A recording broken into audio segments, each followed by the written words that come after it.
নমস্কার বন্ধুরা, কিভাবে সামুদ্রিক মাছ আর চিংড়ি মাছ একসাথে আমি ভেজে নিয়েছি। চিংড়ি মাছের নারকেল, পেঁয়াজ, রসুন, হলুদ, মরিচ, লবণ, তেল 1 চামচ করে দিয়ে এক পাশে মেখে দিয়েছি, আর এটাকে পেঁয়াজ, রসুন,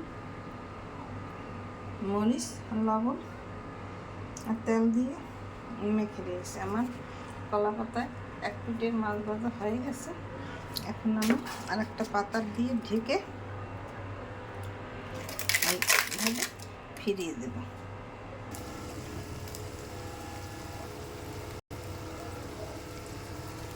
এক পিঠ ফিরিয়ে দিয়েছি, দেখুন কি সুন্দর ভাজা হয়েছে। এখন তেল ঘুরিয়ে ঘুরিয়ে দিলে